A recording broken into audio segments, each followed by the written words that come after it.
thank you to the JMP team who provided these slides. The WHO UNICEF Joint Monitoring Programme is responsible for monitoring global SDG targets related to water supply and sanitation and hygiene. And the JMP has been monitoring household wash since 1990 and published its first report on wash in schools in 2018. And the JMP will publish its first report on wash in healthcare facilities at the end of March this year, and will publish updated estimates for household coverage at the end of May 2019. So we have a lot more data available to us this year, which will give us an update on progress towards the SDG targets. This slide is simply a reminder. I think we are all quite familiar with the targets related to water supply and sanitation in the SDGs, and I will not go through this slide in detail, but you will have access to the slide deck after this webinar.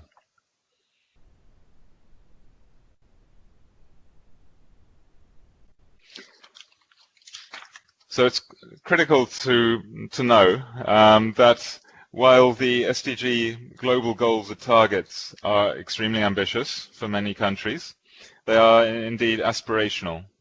And so countries are encouraged to set their own targets and indicators as part of the 2030 agenda. So in this this paragraph, it's explicitly realized through the text, saying that targets are defined as aspirational and global, with each government setting its own national targets, guided by the global level of ambition, but taking into account national circumstances. So not every country necessarily has to think about higher levels of service if they haven't already made significant progress on the basic standard of water supply, sanitation, and hygiene. So the SDG targets and indicators are not a copy-paste, but each country has to consider these in their own context.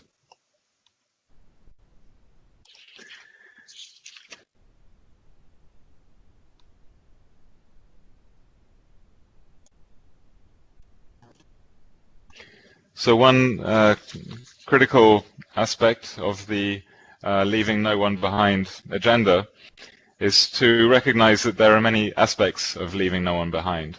So some of the ones that have been recognized as sort of globally relevant are related to income level, sex, age, race, ethnicity, migratory status, whether refugees or recent urban settlers, disability, and geographical location.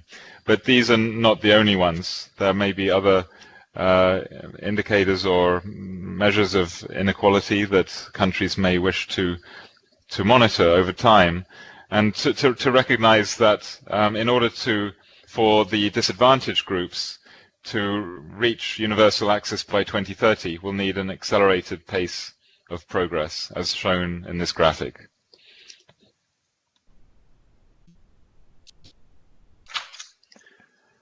So countries are expected to set national targets, as mentioned, to extend services to those who are unserved and to reduce inequalities in wash service levels.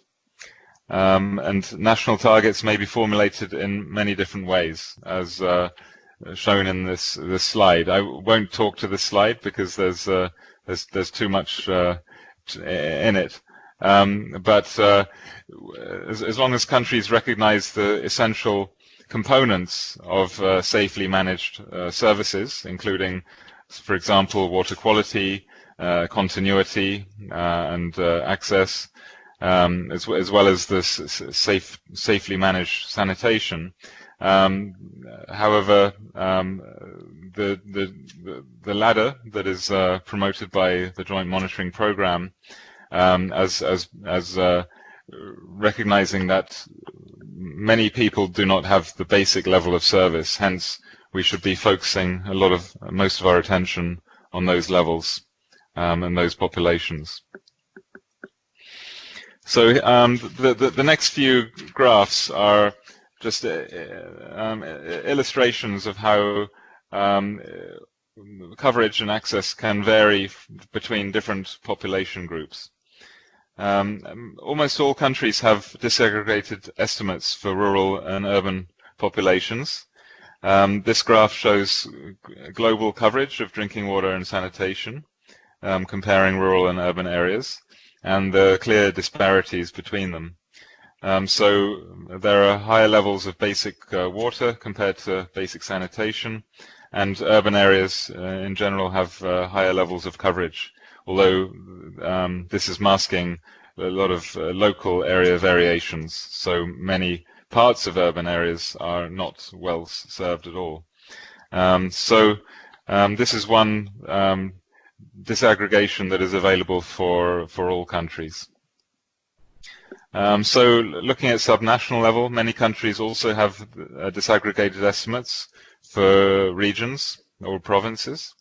This graph shows coverage of basic sanitation services in different parts of Sudan, and it shows from 10% in the least served to 80% in the most served regions. So very, as you see, very significant differences, inequalities between regions. In terms of wealth, many countries have disaggregated data for wealth quintiles. This graph shows coverage of basic drinking water services amongst different quintiles in Afghanistan. Between 40% in the poorest up to 85% in the richest.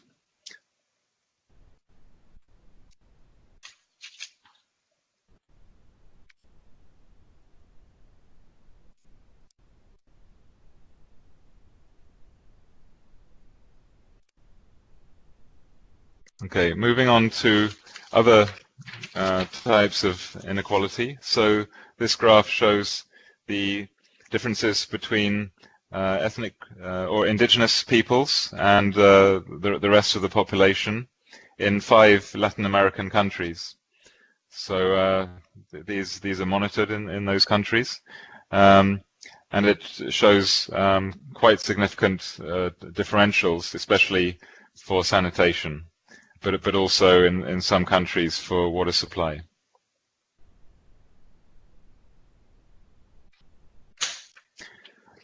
So that really was a very brief snapshot, but it shows the power of data, and obviously these disaggregations can be made within different wealth quintiles for urban and for rural, and so further disaggregations can be made to really find where are the least served populations that need the greatest attention of policymakers and programs. But we have a lot to cover in this webinar, so I'll move on to the second part of the presentation. I just want to check that we haven't had any questions to answer in the chat box. Otherwise, if not, I will continue. No, I don't think so, Guy, but let me maybe we just open the floor just a moment, or just double check and see if there's any questions that you'd like to pose to Guy or about any of the slides. Please feel free to take the mic, to unmute yourselves and to ask the questions.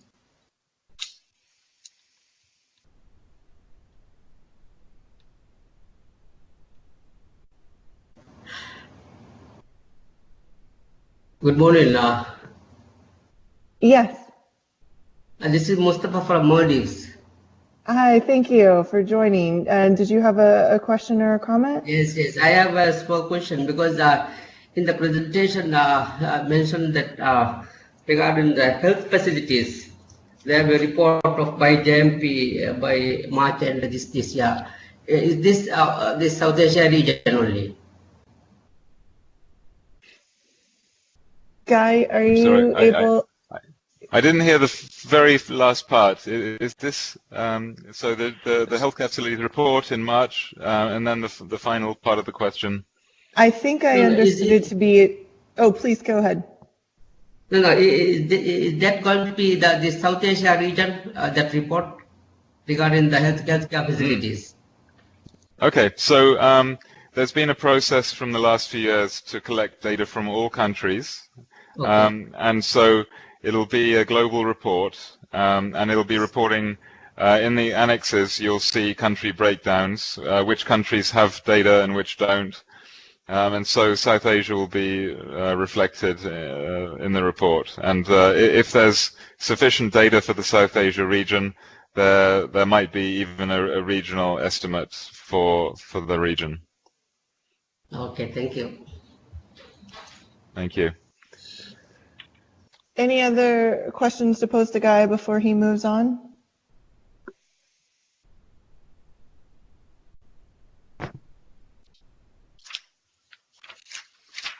Okay, Guy, I think you can proceed to the financing section. Thank you.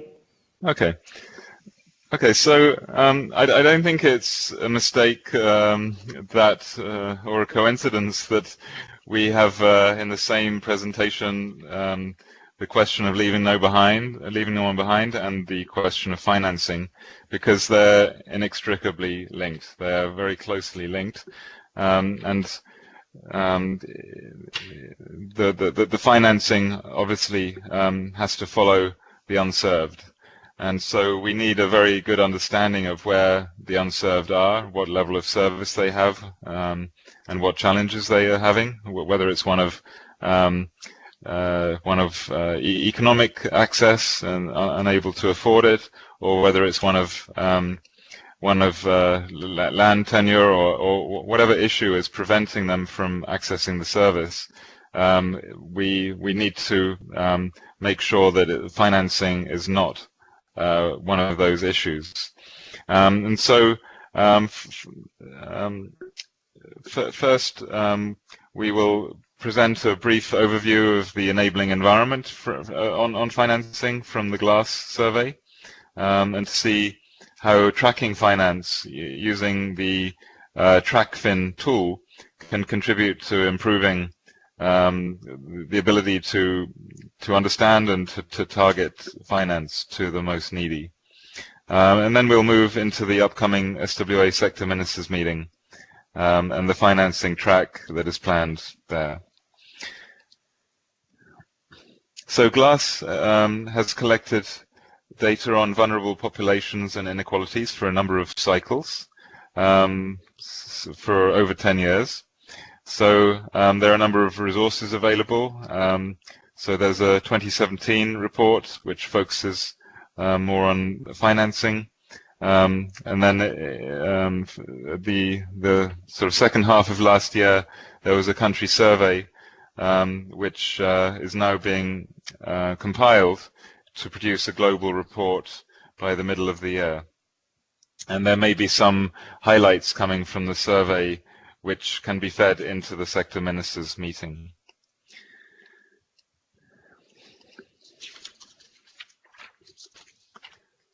So in order to reduce inequalities and to make progress towards universal access, most countries, and 55 out of 74 responding in the 2017 cycle, have specific measures for reaching poor populations in their WASH policies and plans. However, actually monitoring the progress is only happening in around half of those countries, and then even fewer, around 1/5 to a quarter of those countries have financing measures to target resources to poor populations.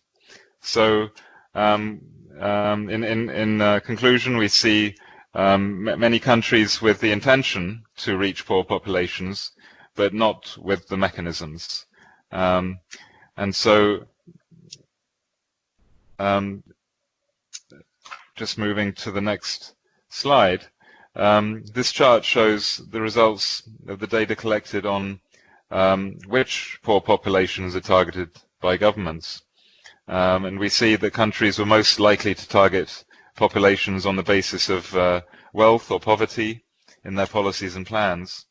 Other types of vulnerable population commonly targeted in the policies include women, people living with disabilities, etc. However, financial measures to support vulnerable populations existed on average in less than 2/3 of countries that actually targeted these populations. So again, it's the difference between intention and reality or practice is quite significant.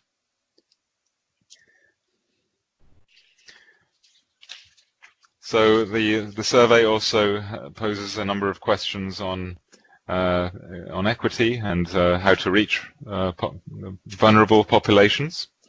So this is an example of a country related to their responses, and so one can see with an overview how well that country targets populations, and there will be these types of tabulation coming out of the new survey to get a very simple overview of how well vulnerable populations are targeted.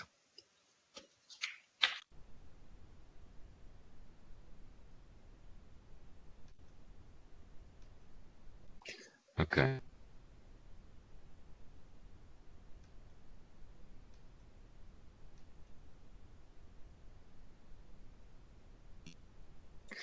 Okay, apologies for the connection there. So I think we'll move on to the just a very quick overview of the TRACFIN initiative. So TRACFIN, which is short for Tracking Finances, is a WHO, a UN Water-led initiative, already operational in over 20 countries. And it provides an opportunity for governments to lead the monitoring of its own sector-wide financing, including measuring the spending by households and other public and private sources. It's a globally accepted methodology, and it enables the production of the WASH accounts. And it's been modeled on the WASH account, the health accounts model, which has been ongoing for over 20 years. And it provides a snapshot of WASH financing in a country in a comparable format, so it allows comparison between sectors and between countries. And it's necessary for decision-making, lobbying, and advocacy. So TRACFIN, importantly, aims to institutionalize the production of WASH accounts within government statistical systems. So that's a really critical sort of outcome of the initiative, is that it isn't just a one-off snapshot, but that it gets institutionalized. So TRACFIN helps provide data on the spending on WASH between urban and rural areas, between different geographical areas, and it also compares water and sanitation, and in some countries, hygiene. So one of the key understandings it helps is to know where money is being spent in order to enable better targeting, to know if money, for example, is being received, public funds are being received by the middle or sort of well-off classes, then it points that out and makes it clear that that these populations are benefiting more from public funds and should galvanize action to change the situation.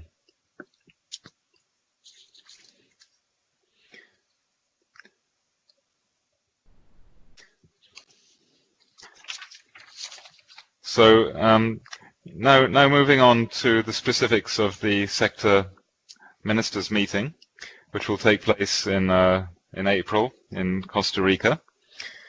So financing has been a central theme of SWA from its very start.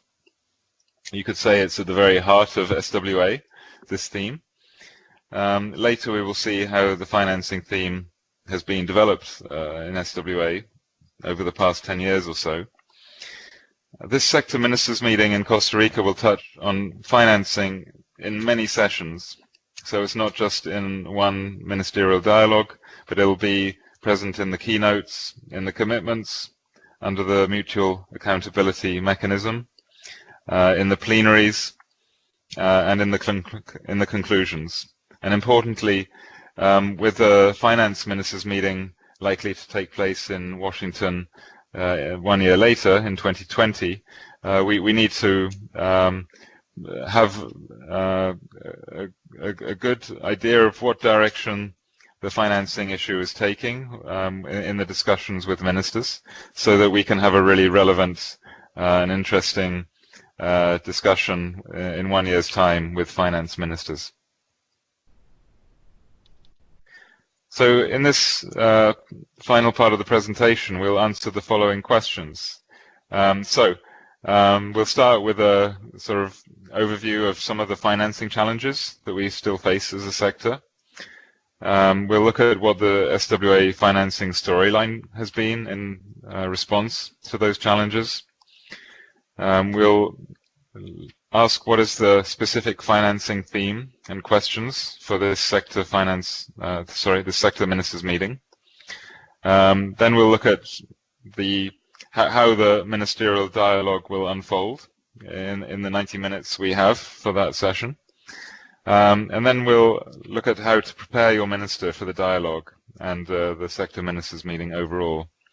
And finally, we'll just look at some of the evidence you can prepare and messages you can communicate for the minister and for the country delegations.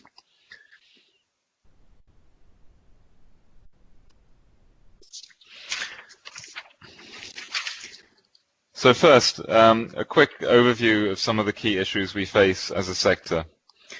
This is quite stylized. It's quite a global summary, but of course we're always interested in how this relates to country situations so that we can update it.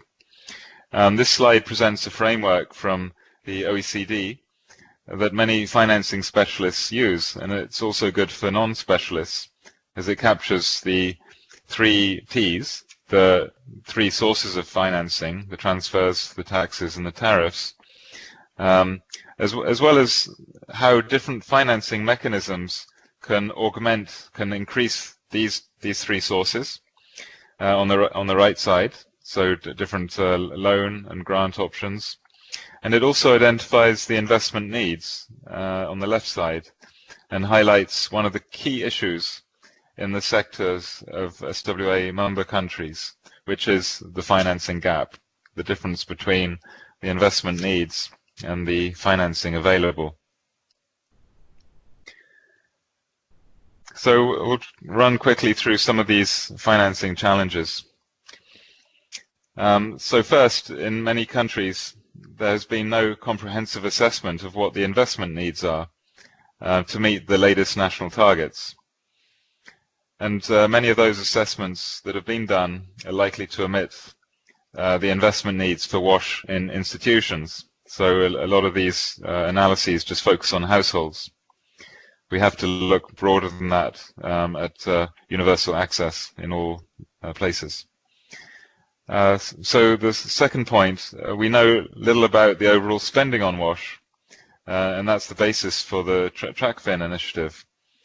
So what comes from user fees and tariffs, what comes from taxes, what comes from loans, what comes from external grants or local NGOs. We might know this at a service provider level in a particular jurisdiction, but very few countries actually aggregate this to get a national picture. The third issue, so comparing the investments and the spending needs with what is available from the 3 Ts gives an overall funding gap. We have some macro estimates of what the gap might be, but very few countries can say this with any degree of accuracy, what the gap is.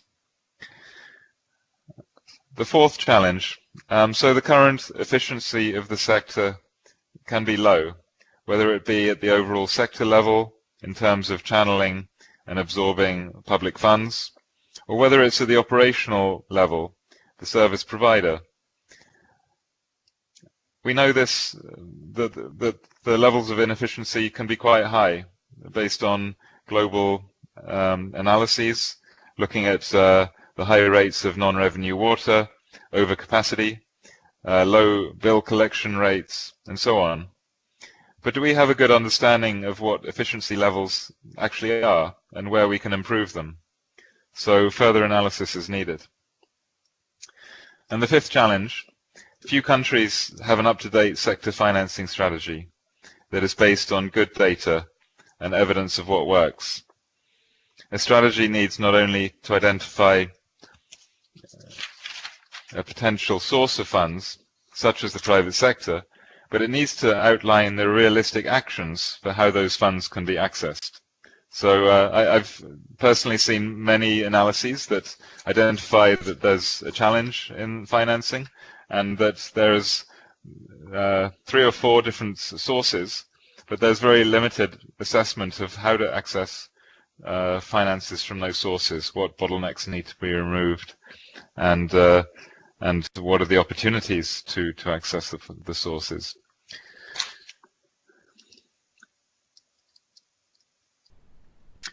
So moving on the other side, we see some other challenges. So in terms of augmenting sector funding and financing, we have limited ability to increase water sector allocations. So the public finances that are being allocated from the Ministry of Finance. Also, weak utilities can't borrow on capital markets at interest rates that are affordable. And on the supply side of finance, there are few incentives to enter into the water market for water providers or for banks to lend to water utilities. And there's the well-known challenge of making the sector more attractive to the private sector, in that it's very hard to raise tariffs, even in line with inflation. Finally, the poor or those without land rights do not have access to any decent level of service because they can't afford to get connected and pay the tariffs, and hence it's unattractive for providers to expand to those population groups.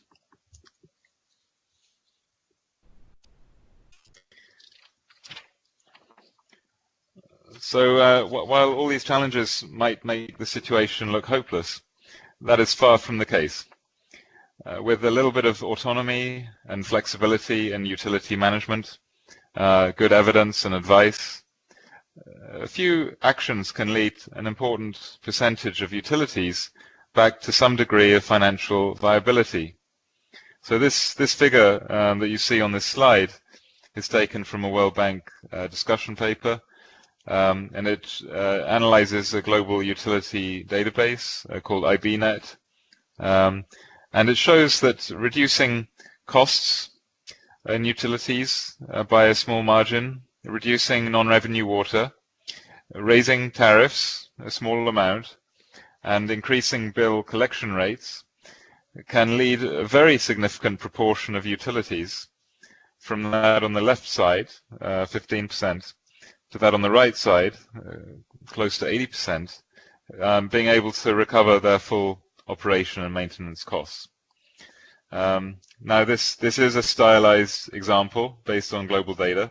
It's no guarantee, but each utility needs to assess its own losses, own levels of inefficiency, as to how it can recover some degree of financial viability.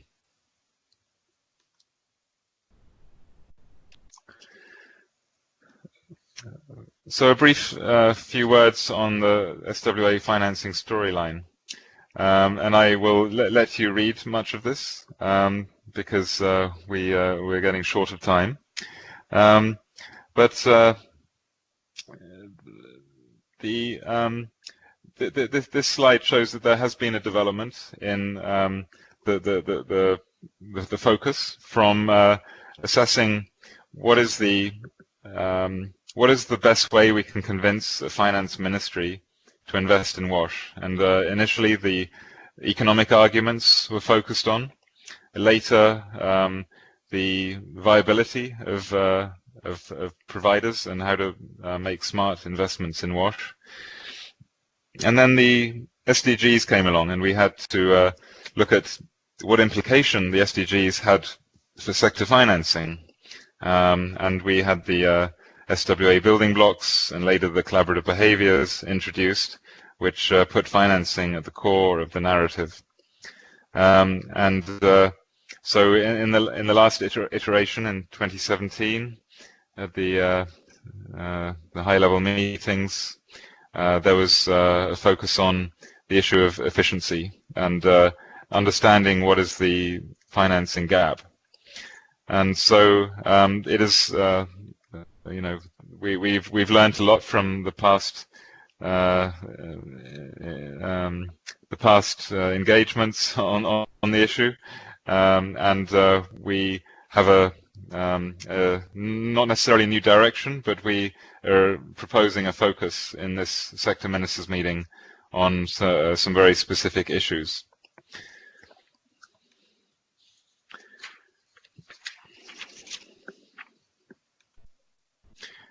So a lot has been presented in the past. There's a lot of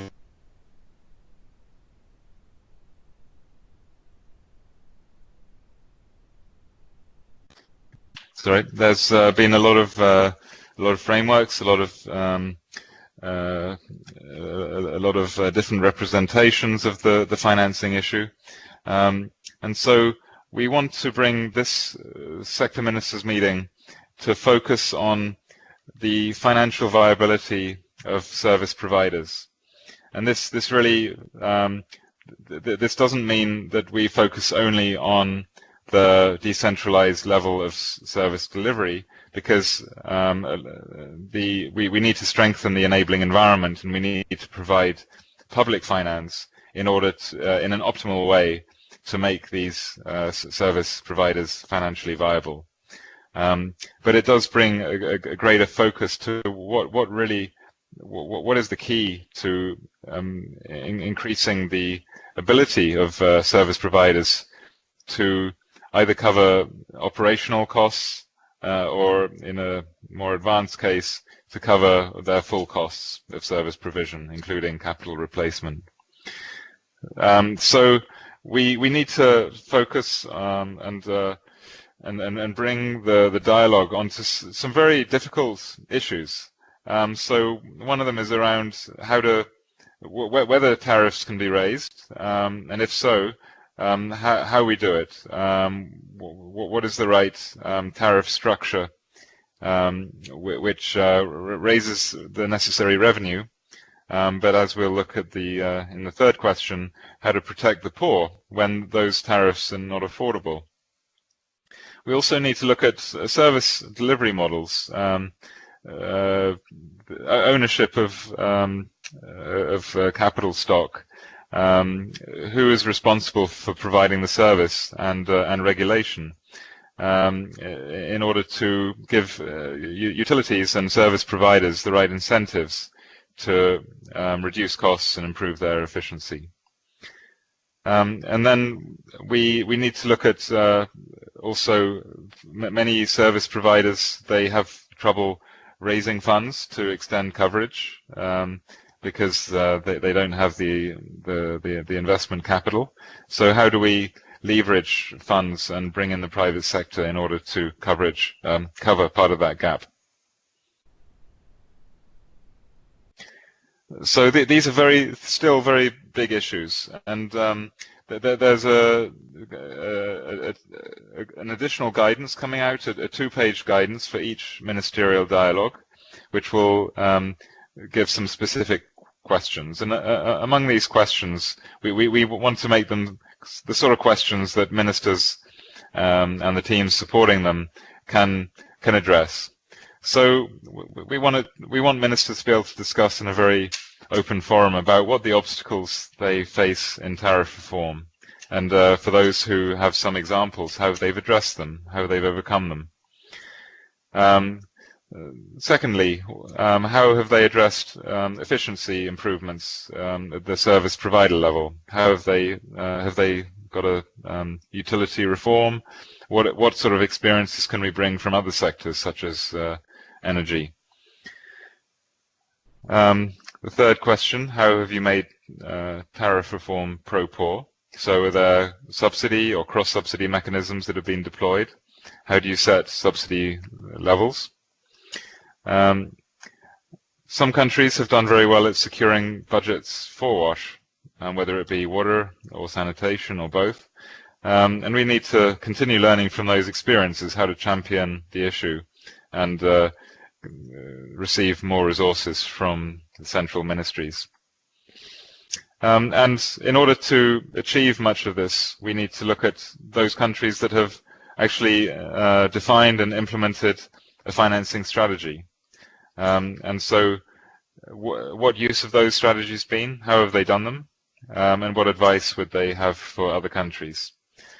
So, well, we hope that this range of questions gives your ministers who will be presenting enough material to be able to present some positive experiences from your countries, but also questions and challenges, so that we can have a very realistic discussion around, you know, the major issues that that the ministers and the directors of utilities are facing to improve sector financial viability and utility financial viability.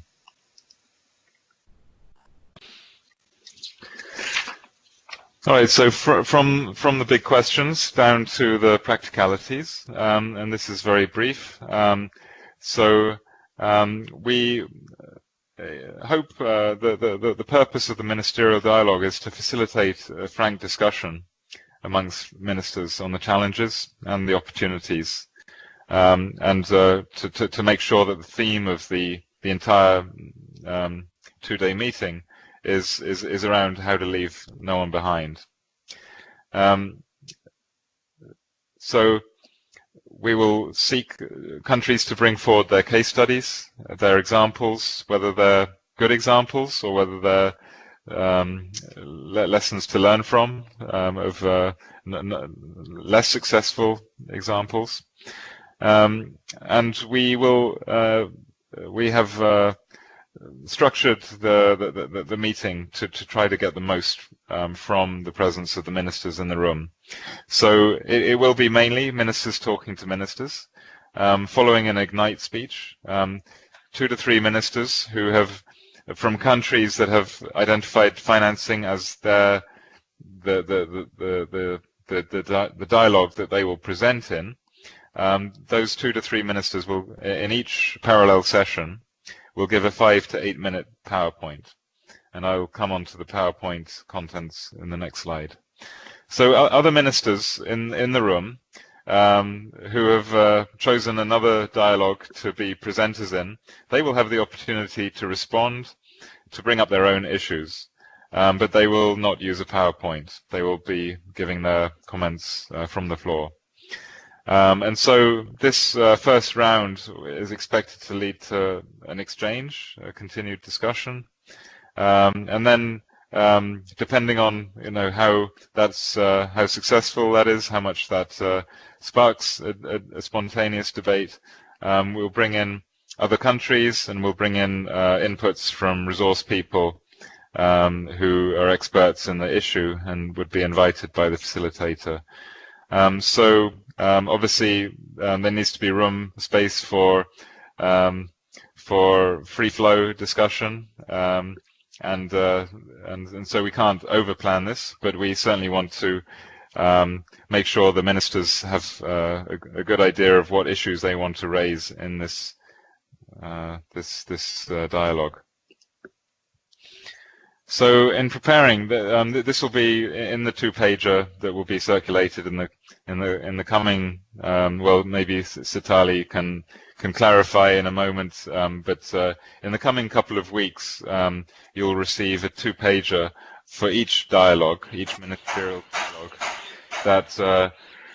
that gives all the specifics on preparing for the dialogue. So in preparing, obviously there's the overall preparation guidance, and then there's the various questions, and we've also prepared a template PowerPoint which contains a few slides with where the minister's intervention will be captured in a few bullet points, so that it's very clear what they present, and that we minimize the risk of running over time, because 90 minutes will go very fast. So in preparing for the dialogue, there'll be a number of a range of different evidence, statistics, information that can be prepared. And this slide gives a brief overview. You will find much more in the overall preparation guidance, and also in that there's a link to a briefing that SWA has prepared on financing, which provides a number of links to tools and documents. So we need to understand, for countries that haven't fully internalized the SDG agenda, that there needs to be an internalization of what the SDG framework means for countries who are setting their own targets. And then we need to understand why we're doing this. What is the regret cost of not investing in WASH? The economic losses, the social and political consequences of inequalities and gender dimensions. And then if you can pull together previous analyses of costing or investment needs, financing available. There's also a costing and financing gap tool, which is available from the SWA website, to do a simple analysis, a brief overview at national level. And then you can assess how you measure up against the financing building block and collaborative behaviors. You can source the answers given on the GLASS survey for your country. And if you've conducted a WASH bottleneck analysis tool in the recent months or year, you can draw on the results of this analysis. And you can also, I mean, it's critical not only to analyze the situation, but what are the opportunities? How do you close the financing gap? And I think this should be one important part of the ministerial dialogue, is what is the most realistic way to increase revenues and funding to the sector, and the realism of the proposed approach to increase or to reform tariffs with a focus on the poor, not leaving the poor behind. And this final slide, I'm not going to talk through it, but I think in preparing for the dialogue and for your minister's intervention, we need to think around key messages that you might formulate to bring greater attention and insights into the main issues that you are facing in the WASH sector at present related to financing. So this slide just gives a few examples of what some of those messages might be, but these are only suggestions, and there are many more that could be formulated. So that brings an end to what I wanted to present to you, and I'm sure there'll be questions, so I'll try and answer your questions you have. Thank you very much. Guy, thank you so much. That was a lot of information, and we're so grateful that you were able to do that presentation for us. So we can open the floor now. If anyone has questions that they'd like to pose, or if they would prefer to put them in the chat, please feel free to do that. We are at the 1 hour mark, but if you all have availability and can stay on the line for a little bit longer, Guy, if you're able to as well, we can address some of the questions that people may have. Does anyone, would anyone like to take the floor?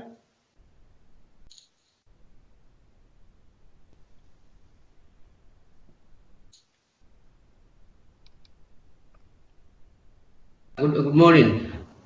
Hi. Yeah, this Who is is this, Mustafa please? from. Yeah, Mustafa from Maldives again. Yes, thank you. Yes.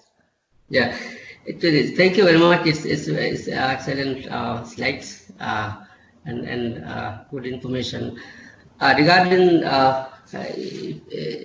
In case of Maldives, actually the situation is different. Like for example, our main challenge is the sustainability of the sanitation systems. Like for example, since these are small islands and the main challenge faced to service providers the operation and maintenance, because being small islands and the need in the cost of operation is fairly high. So how we can address through this coming sector ministers meet in dialogue this kind of situation? Will there be any platform to address this kind of issues, like particularly these small island situations?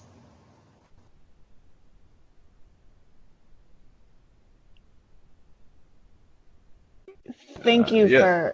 thank you for that question. Guy, are you able to address that? So in terms of thank you for your question. I mean, I think you know in terms of practicality, that's the kind of question we want to address, because so many countries haven't made substantial investments. Others have made investment, but then they find it's hard to keep the operation and maintenance going with the tariffs in place, the tariff structure in place. So it's I think your question is the kind of one that we need to raise. So some countries will have addressed this, and I don't think it's exclusive to small island developing states at all. I think many countries have invested in systems which are expensive to run, and so this is very much part of the debate around financing strategies and ensuring that we invest in systems which can be afforded over the longer term. I mean, in terms of the specifics of answering your question, it's a question of looking at the different financing sources and which ones can be further explored, which ones have already reached their limit. And whether operational costs can be reduced without making the system dysfunctional. So I'm not going to be able to provide a solution to your question. Yeah, but, I understand. Yeah. I think I mean, this is very much at the heart of the kind of question we need to address to ensure that we make appropriate investments and we tap all the different sources, financing sources, to keep systems operating. Yeah, exactly. Thank you very much. In our case, actually, the situation is that, like in our case, we have 3 service providers, 3 utilities, and the country is divided into three zones, like 3 regions.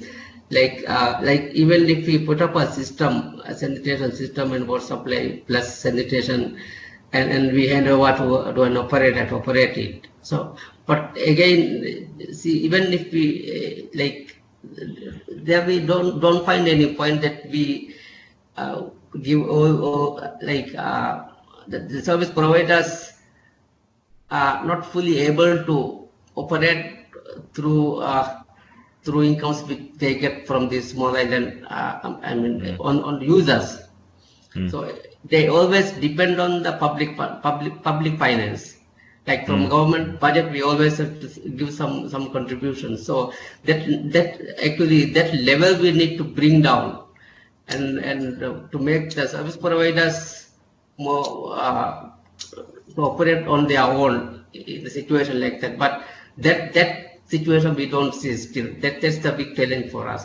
So I hope through this coming meeting we'll be able to get some experience from other similar countries, like if that includes in that group. Yeah, thank you, thank you. Thank you. Yes, I mean, in the ministerial dialogue, if it won't be possible to resolve every question that is raised. I understand. But I think it's a good chance for partners and for agencies to document the issues that are raised by which country, and find a mechanism to support you. So that is another purpose of the sector ministers meeting, is to identify which countries are asking for support, and how we can arrange ourselves to support. That is the whole philosophy of the SWA. Yeah, so, thank you. Yeah, it's excellent. Yeah. Thank you. Great. Are there other questions? Anybody would like to take the mic? Yes, Vitali? Marisa, there is a question from Anu. Anu, do you want to take the floor just to raise the question about glass and the connections? Hello. Hi, Anu, we can hear you. Yeah, so I think my question would be to know a bit more about the collaboration between UNICEF and WHO when it comes to glass, because I understand that glass is mostly, managed by WHO, and the country selections and all of that is normally done from that end. So what is our engagement in that process? That's what I wanted to know. Over. Great, thank you. Guy, do you want to take that? I also contribute depending on. Sure. So in some countries, UNICEF has certainly helped organize the consultations that are needed to implement the glass survey, and that's already taken place in the third and fourth quarter of last year. But now that we will be getting the glass report, and there'll be country profiles released towards the mid-year, we have an opportunity. I mean, it's a great database to mine for regional and global level for sort of analyzing country needs, to help organize our support for countries. So, UNICEF is very, very well placed to actually be the one among other partners to respond to those needs identified.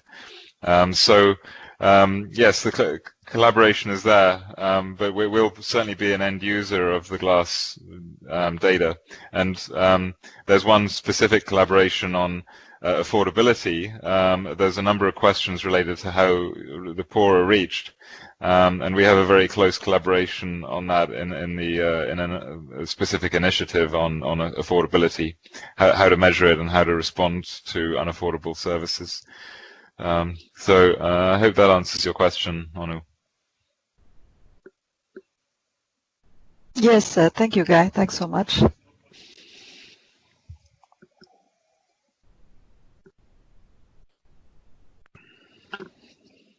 And I understand there's one more question on the. Hello. Yes. Who is it, please? This is Aldi from Indonesia, Minister of Planning Development. Yes. I'm here go ahead, please. With some dear colleagues from UNICEF. I'd like to ask at least two questions, please.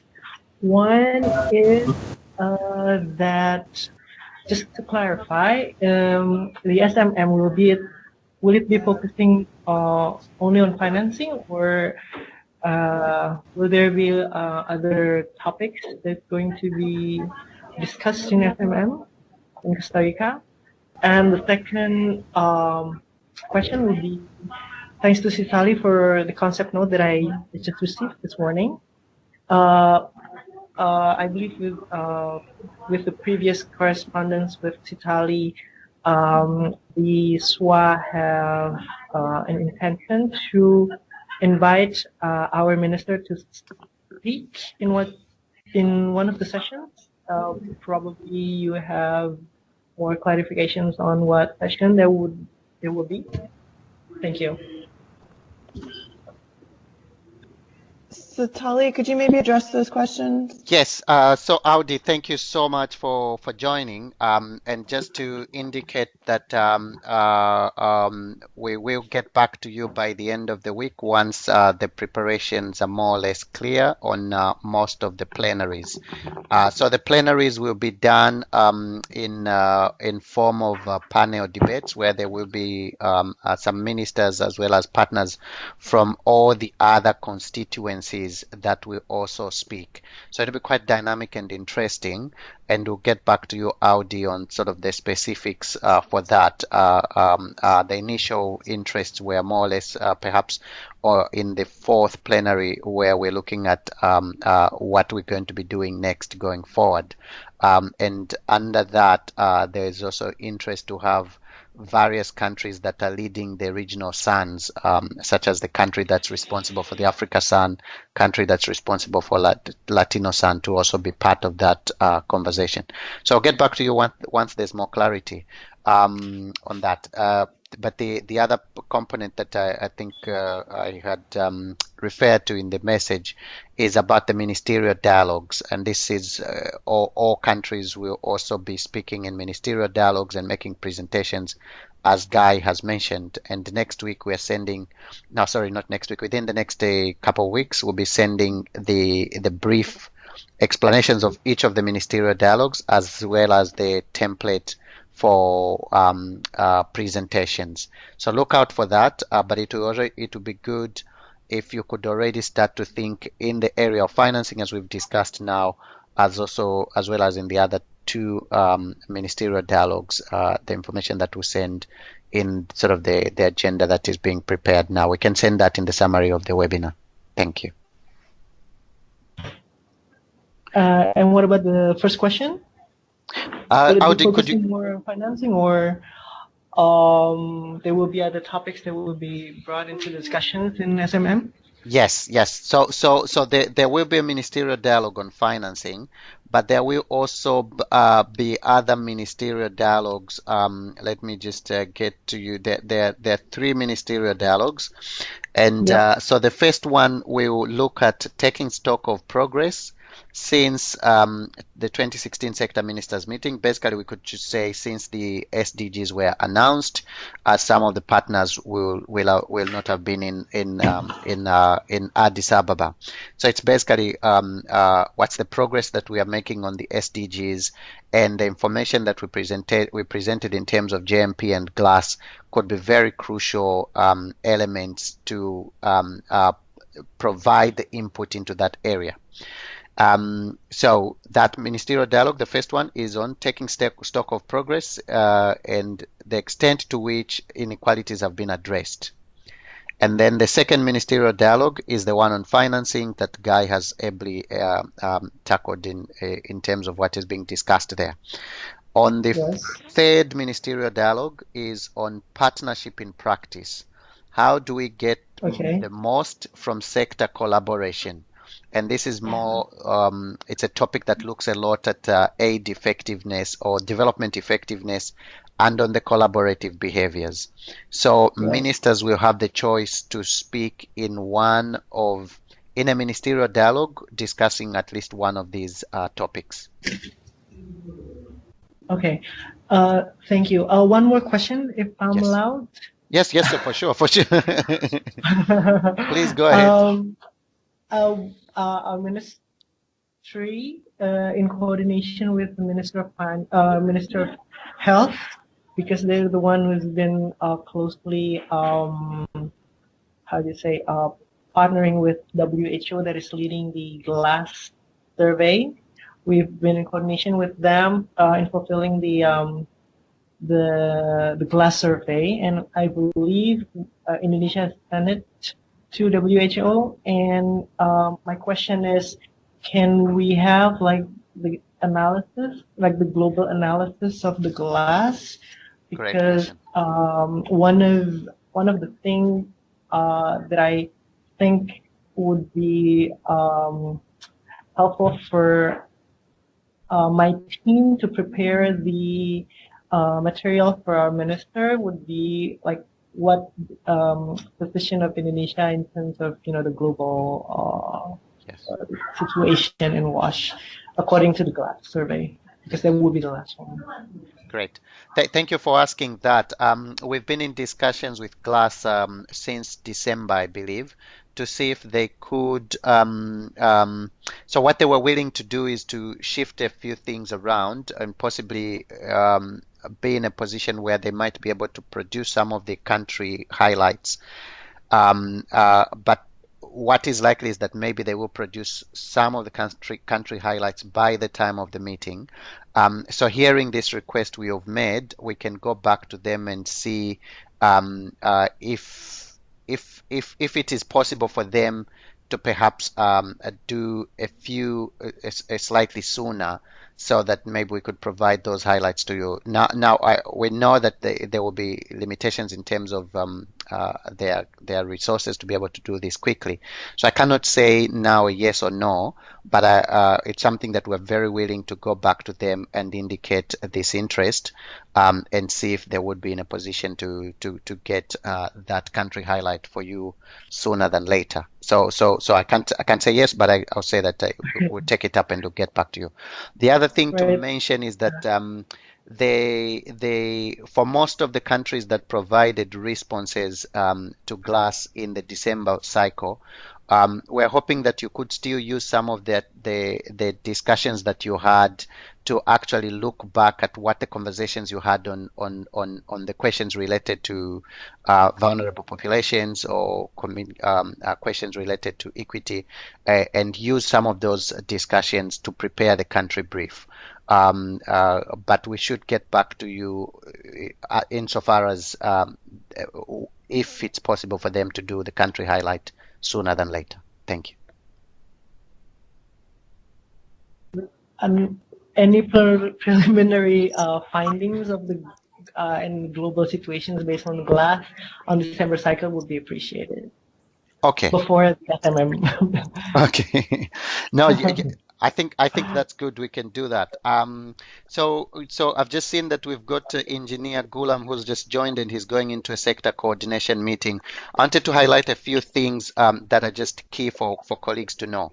One is that the confirmations for ministers, the deadline is for RSVP for confirming is 31st January. Would really appreciate if you're able to tell us whether your minister is coming to the meeting by 31st January. If not, give us an indication of when you think that might be possible.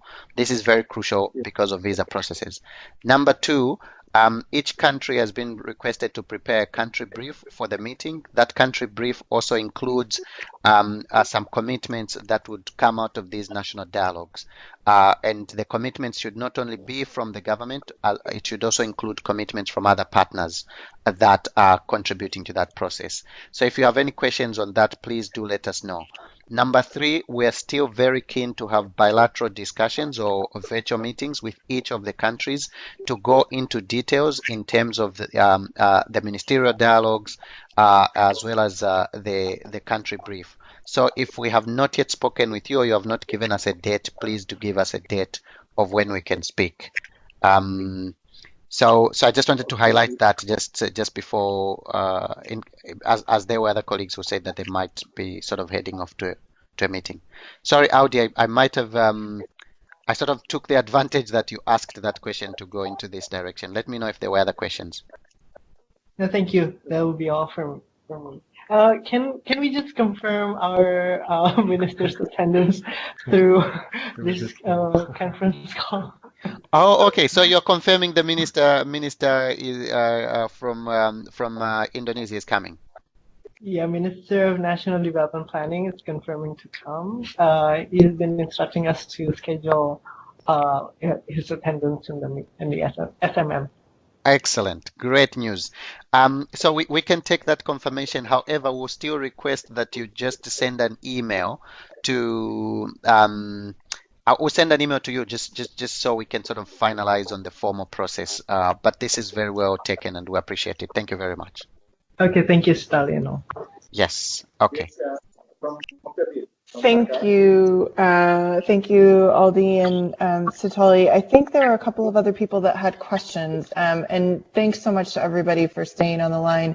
We've got about 10-ish more minutes, but certainly can address questions if we need to go beyond that point. But is there anyone else that wants to raise something? Yes, I am Muqtadir from Dhaka. I just thank for the nice presentation. And regarding the issues that the minister's participation, from Bangladesh, the election held in January, and the new minister already in our ministry. So I think our focal point in the Khairul Islam already said the name of the new minister. So it is also need to know that when we are going to get the revised invitation letter, so that we can confirm the minister's participation. Perfect. Thank you. Can I have a question, please? Yes, please. Good morning, all. Sorry for being late because of the connection problem. I'm Qadir from Afghanistan. On the participation of the minister, I've already confirmed that he's received the invitation, but not through the permanent mission, the copy which I got through the email. Number one. Secondly, about the visa process, because there's no embassy of Costa Rica in Afghanistan. So I don't know, would that be possible to have a sort of visa and arrival process, or I don't know what would be the process, because we are about to approach soon to the timeline and to the meetings date and time. So that's a problem perhaps that we still not clear for that. Okay. Thank you. Thank you for that. So two things. One is that we have a colleague who is heading over to Costa Rica next week just to finalize on this visa process. Our request to the Costa Rica government is precisely what you have said, that people be allowed to get visas on arrival. We will know for sure, hopefully by the end of next week, on how that process will be. However, they've also given us an indication that for most of the countries, they've given us a sort of a process of how it would go for most of the countries. If say it's somebody who has a service passport or a diplomatic passport, on what the procedure is most likely to be. But then there's a bigger group of participants who may not have either one of those two passports. So we're working through those details, and we should be in a position to let you know in the next few weeks, and we're negotiating for something that would be as easy and manageable for most of the participants, and would like this process to be clear at least by mid-February, so that people can have the whole lot of the end of February, but also the whole lot of March to finalize that, because as you say, they do not have embassies in a lot of countries, and they acknowledge that. So they were quite willing to see how they could help. So we'll let you know about that soon. Thank you. One more thing, that I see that the invitation has come only to the minister, and ministers are always accompanied by somebody as a technical expert or so. True. So if that's the case, or is there any chance to invite someone else, then I think there is still need to get invitations, because once the process starts, then it's better to have the process for the number of participants who are coming. So Yes. for the time being, we have only the minister invited to the meeting. Thanks. So thank you for that. And it's a great question, because then we can also provide clarification on that.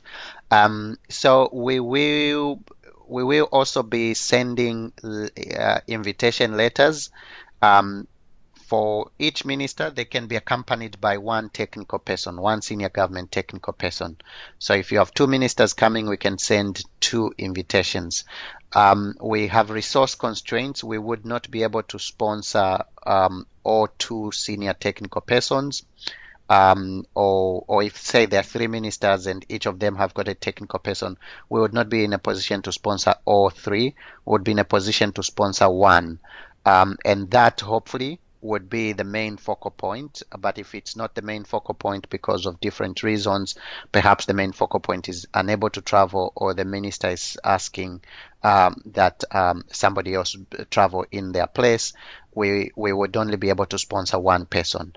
So at the moment, if you're able to tell us, together with the confirmation of the minister, who it is that we should issue these invitations to, whether it's one person or two. For one minister, it has to be one person, but I'm saying or two in the event that maybe there are two ministers.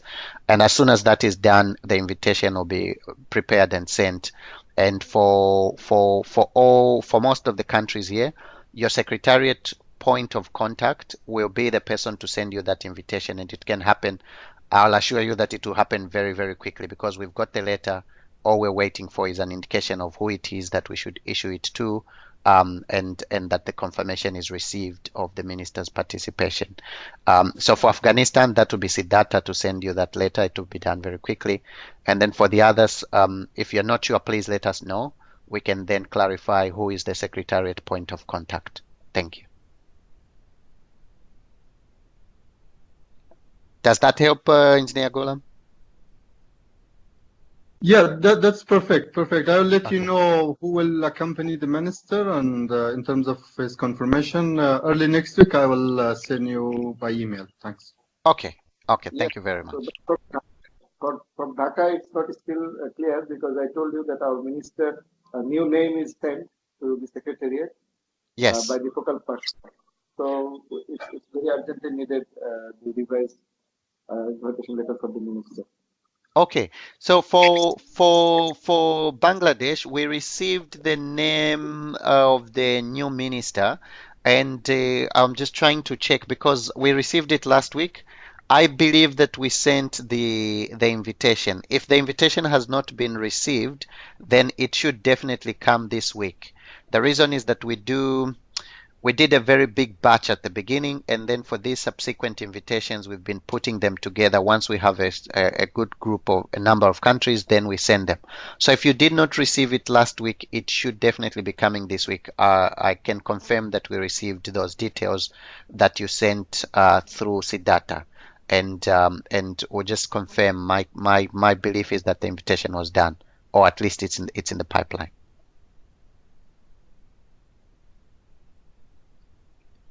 Does that clarify? So Sally, I think we may have lost him. Yes, unfortunately. But we can follow up with him. Okay.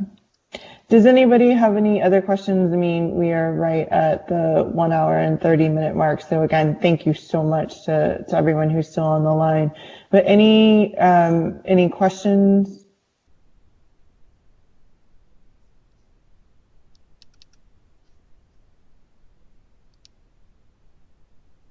Okay.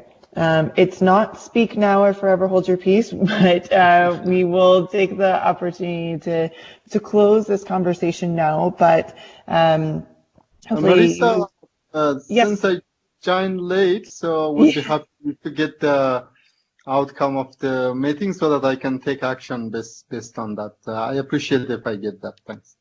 Yes, absolutely. And thank you for saying that. We will be posting the video of this webinar on the SWA website, as well as a summary of it, and we will be sharing that with you all directly, but it'll also be available on the SWA website probably in the next couple of days. So that'll be coming soon.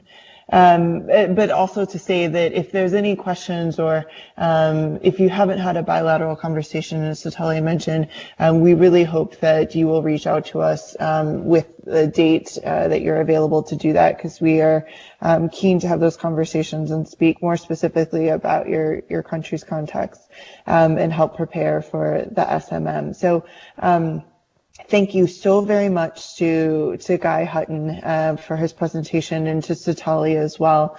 It was very, very useful, and hopefully that each of you all found it useful as well. So thank you again. Have a good rest of the day for many of you, and good evening for some of you. Thank you. Thank you. Bye-bye. All the best. Thank you, and bye, and have a good day.